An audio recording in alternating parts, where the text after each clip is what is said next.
Swantje. Yeah. Logan, Melanie. What is your name? Flo, my name is Flo. Flo. Melanie. Melanie. Melanie. Correct. Levin. Levi? Yeah. Okay. Zwaantje. Zantje? Zwaantje. Vantje. Zwaantje. Okay. It's complicated. Okay. And what's your name? My name is Henry. Okay. Okay. I'm 78. I'm 81. My name is Walter Reed, and I have to confess that I'm 90 years old.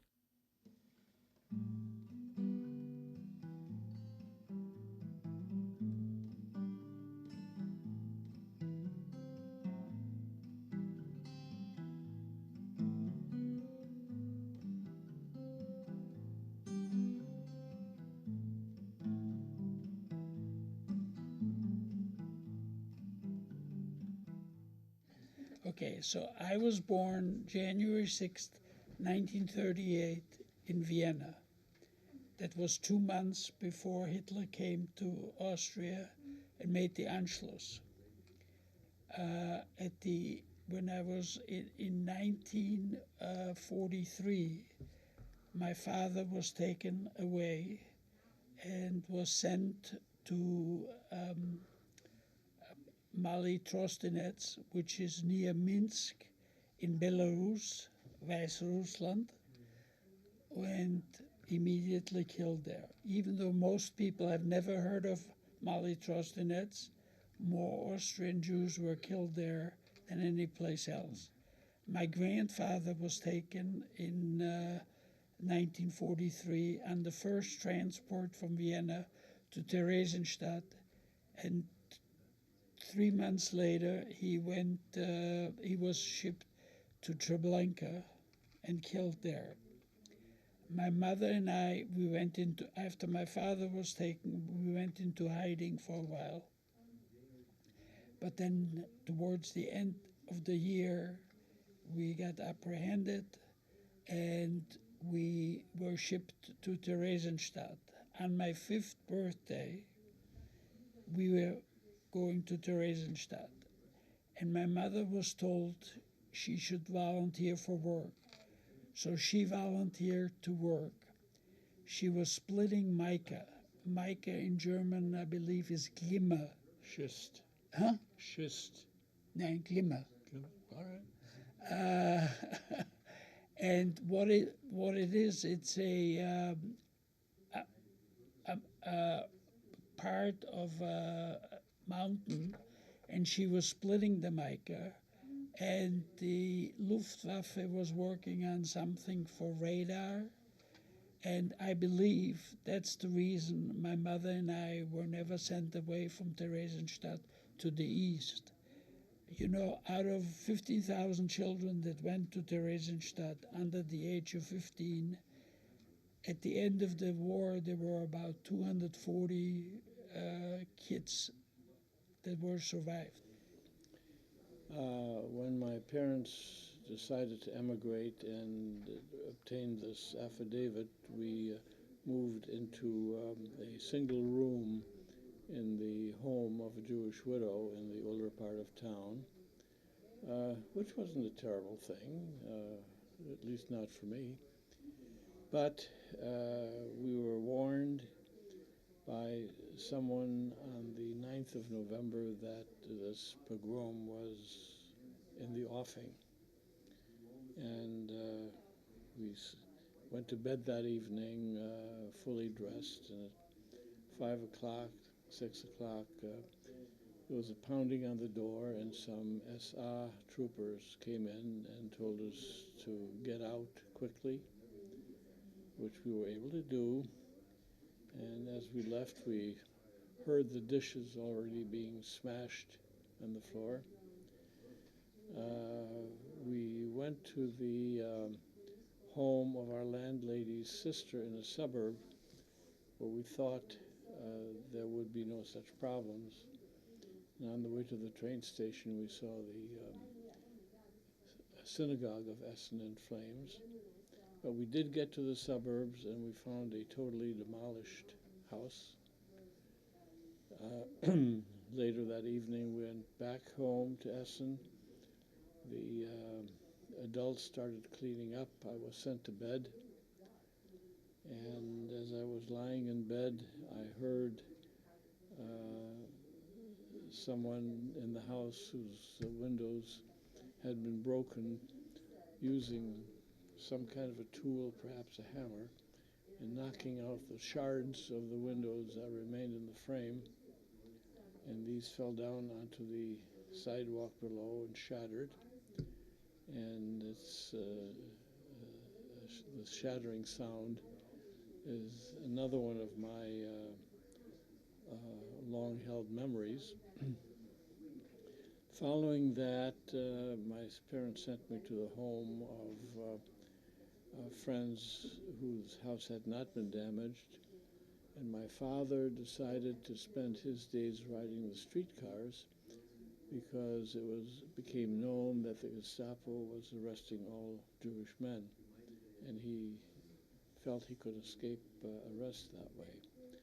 Well, he didn't, because he came to see how I was doing with the friends, and a couple of Gestapo came into the house, unfortunately at that time, and they arrested him. He ended up in Dachau for a couple of months, and on the promise that we would leave Germany quickly, he was released. At the time, about 30,000 Jewish men were sent to various concentration camps all over Germany.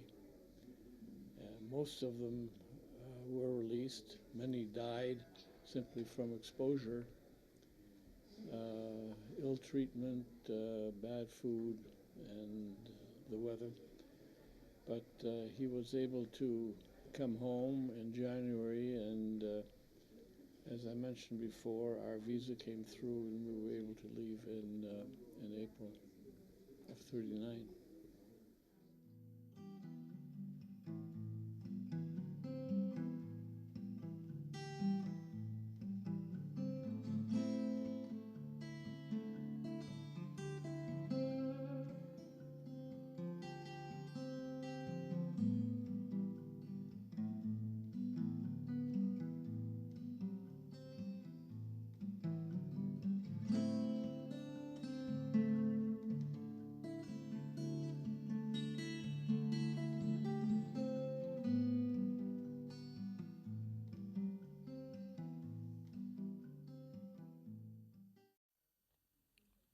I think my most striking memories of what went on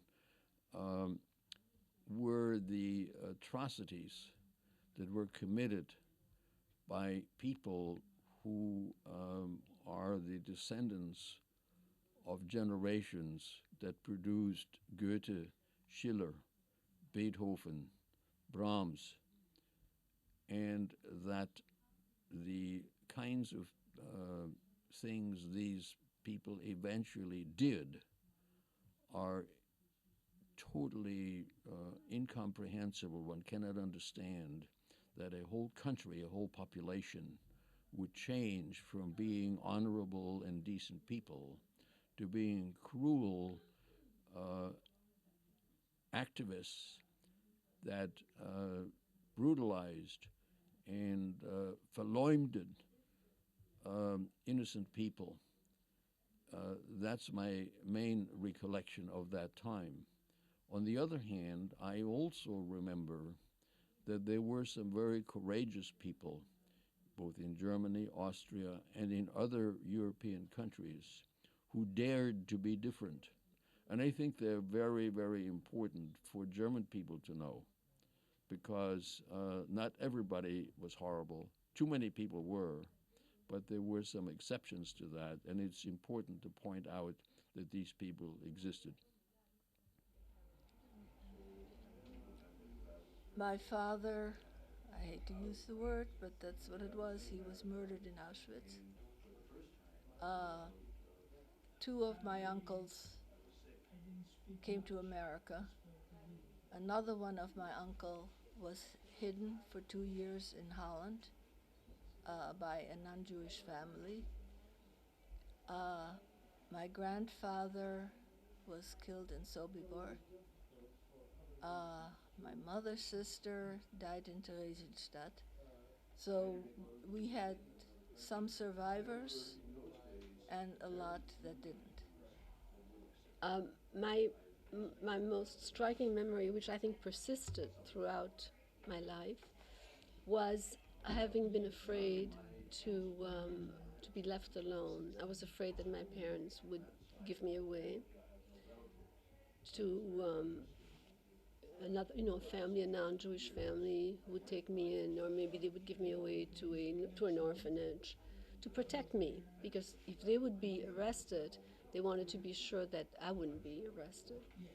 And that's what frightened me the most. It wasn't so much about what was going on, although that was very frightening in itself. But I wanted to be sure that no matter what happened, they would keep me with them.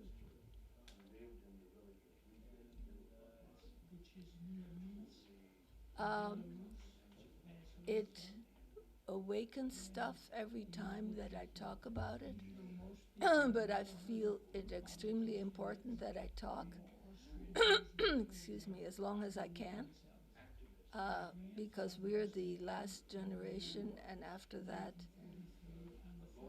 if there'd be a Holocaust denier, there wouldn't be any of us to respond. So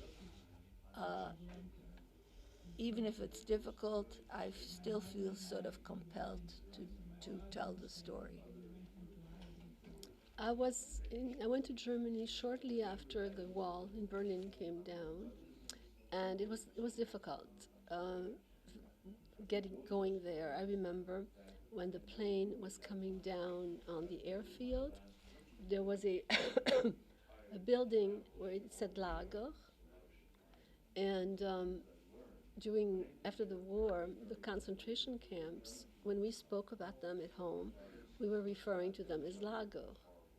So when I saw that building that looked like a hangar, where airplanes, it was big. So right away I thought, oh my God, this is like a concentration camp. And then when I saw factories with chimneys and smoke, all these were symbols of what we associated with the concentration camps. But as Judy said, times change, and also Israel, the country Israel, started to accept Germany, and they used cars made in Germany, and there were relations, political relations and diplomatic relations, and you sort of fall into the times.